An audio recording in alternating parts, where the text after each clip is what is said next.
The Captains, a short story by Sarah O. Jewett. I should consider my account of Deephaven society incomplete if I did not tell you something of the ancient mariners who may be found every pleasant morning sunning themselves like turtles on one of the wharves.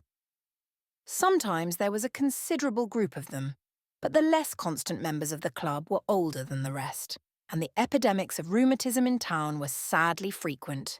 We found that it was etiquette to call them each captain, but I think some of the Deephaven men took the title by brevet upon arriving at a proper age. They sat close together because so many of them were deaf, and when we were lucky enough to overhear the conversation, it seemed to concern their adventures at sea, or the freight carried out by the Sea Duck, the Ocean Rover, or some other Deephaven ship. The particulars of the voyage and its disasters and successes being as familiar as the wanderings of the children of Israel to an old parson. There were sometimes violent altercations when the captains differed as to the tonnage of some craft that had been a prey to the winds and waves, dry rot, or barnacles 50 years before.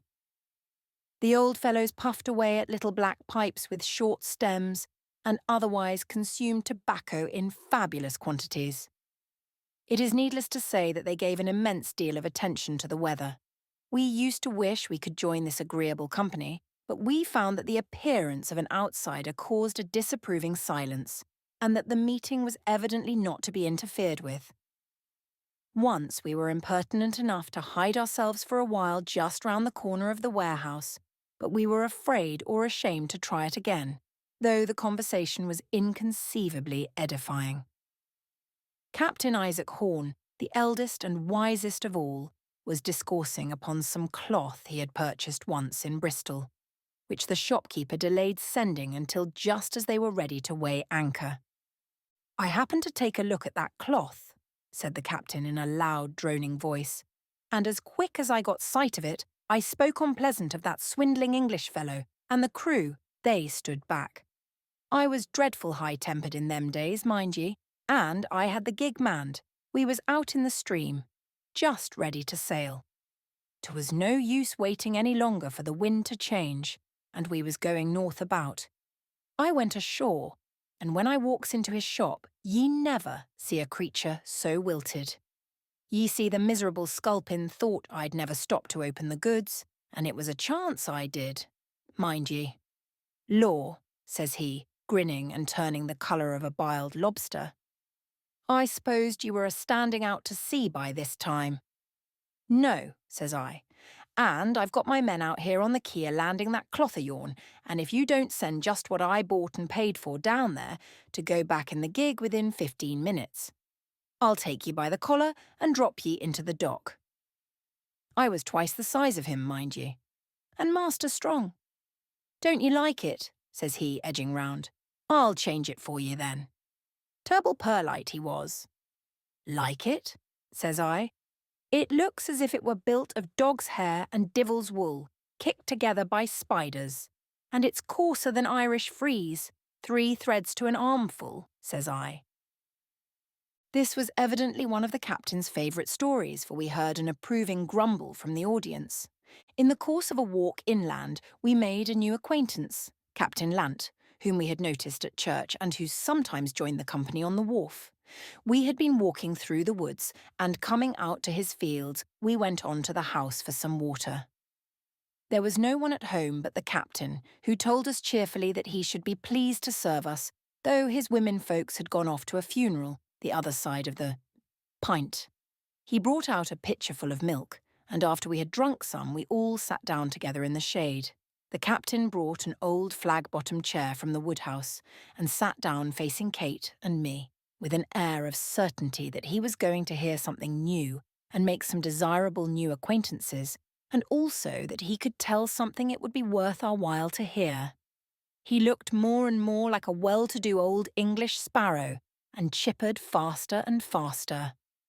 "Queer you should know I'm a sailor so quick. Why, I've been a-farming it this 20 years. Have to go down to the shore and take a day's fishing, every hand's turn, though, to keep the old hulk clear of barnacles, there.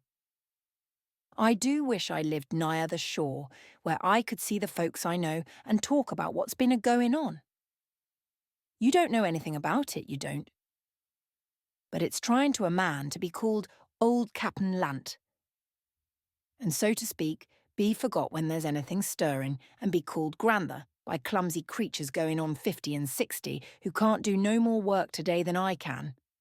And then the women folks keeps a-telling me to be careful and not fall, and as how I'm too old to go out fishing, and when they want to be soft-spoken, they say as how they don't see as I fail, and how wonderful I keep my hearing.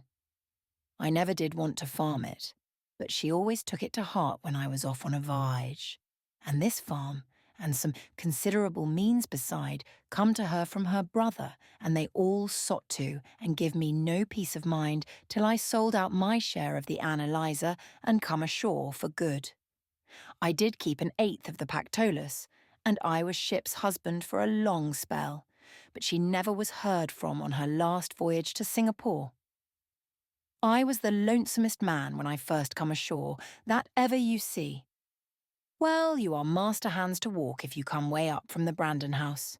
I wish the women was at home. No, Miss Brandon? Why, yes. And I remember all her brothers and sisters, and her father and mother. I can see 'em now coming into meeting, proud as Lucifer and straight as a mast, every one of 'em. Miss Catherine, she always had her butter from this very farm. Some of the folks used to go down every Saturday, and my wife, she's been in the house 100 times, I suppose. So you are Hathaway Brandon's granddaughter. To Kate. Why, he and I have been out fishing together many's the time. He and Chantre, his next younger brother. Henry, he was a disappointment. He went to furrin parts and turned out a Catholic priest, I suppose you've heard. I never was so set agin Mr. Henry as some folks was. He was the pleasantest spoken of the whole on 'em. You do look like the Brandons. You really favour 'em considerable. Well, I'm pleased to see you, I'm sure. We asked him many questions about the old people and found he knew all the family histories and told them with great satisfaction. We found he had his pet stories, and it must have been gratifying to have an entirely new and fresh audience. He was adroit in leading the conversation around to a point where the stories would come in appropriately, and we helped him as much as possible. In a small neighbourhood, all the people know each other's stories and experiences by heart, and I have no doubt the old captain had been snubbed many times on beginning a favourite anecdote. There was a story which he told us that first day, which he assured us was strictly true, and it is certainly a remarkable instance of the influence of one mind upon another at a distance. It seems to me worth preserving at any rate, and as we heard it from the old man with his solemn voice and serious expression and quaint gestures, it was singularly impressive. When I was a youngster, said Captain Lant, I was an orphan, and I was bound out to old Mr. Politia Dawes folks over on the Ridge Road. It was in the time of the last war, and he had a nephew, Ben Dighton, a dreadful high-strung wild fellow who had gone off on a privateer. The old man, he set everything by Ben. He would disoblige his own boys any day to please him. This was in his latter days, and he used to have spells of wandering and being out of his head, and he used to call for Ben and talk sort of foolish about him till they would tell him to stop. Ben never did a stroke of work for him either, but he was a handsome fellow and had a way with him when he was good-natured. One night old Pelatiah had been very bad all day and was getting quieted down, and it was after supper. We sat round in the kitchen, and he lay in the bedroom opening out. There were some pitch knots blazing, and the light shone in on the bed, and all of a sudden something made me look up and look in. And there was the old man setting up straight, with his eyes shining at me like a cat's. "Stop 'em," says he. "Stop 'em." And his two sons run in then to catch hold of him, for they thought he was beginning with one of his wild spells, but he fell back on the bed and began to cry like a baby. "Oh dear me," says he, "they've hung him. Hung him right up to the yardarm. Oh, they oughtn't to have done it, cut him down quick, he didn't think. He means well, Ben does, he was hasty.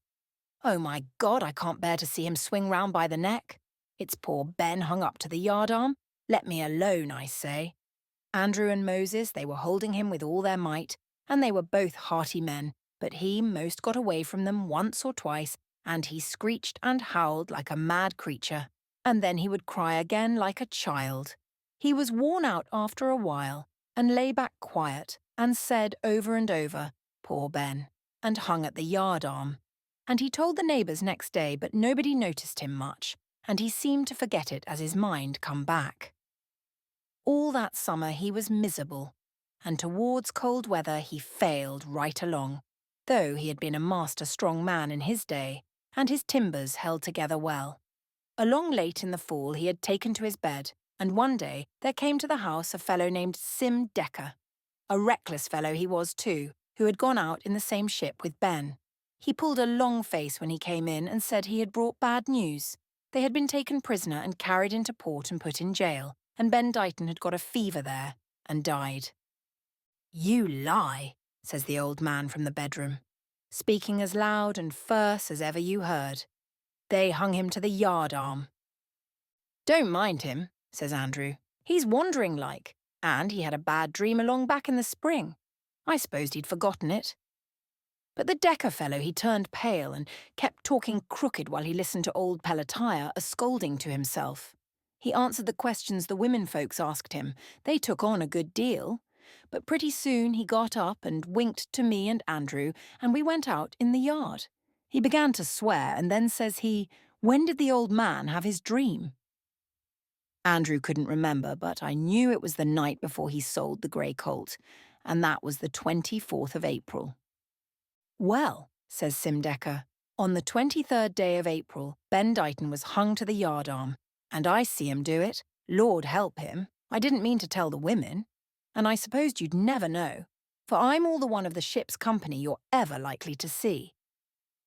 We were taken prisoner, and Ben was mad as fire, and they were scared of him and chained him to the deck, and while he was sulking there, a little parrot of a midshipman come up and grinned at him and snapped his fingers in his face.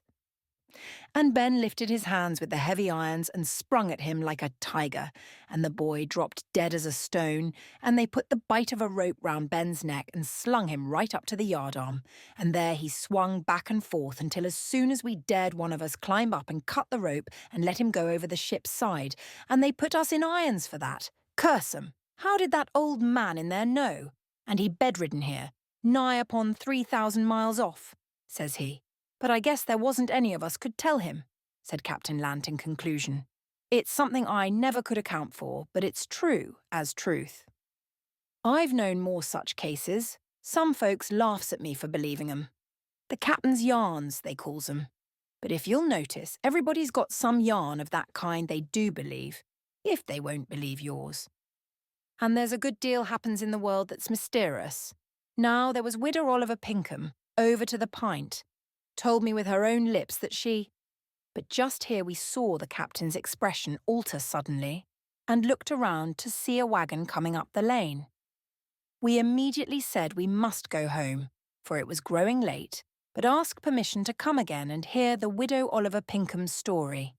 We stopped, however, to see the women folks, and afterward became so intimate with them that we were invited to spend the afternoon and take tea, which invitation we accepted with great pride. We went out fishing also, with the captain and Danny, of whom I will tell you presently. I often think of Captain Lant in the winter, for he told Kate once that he felt master old in winter to what he did in summer.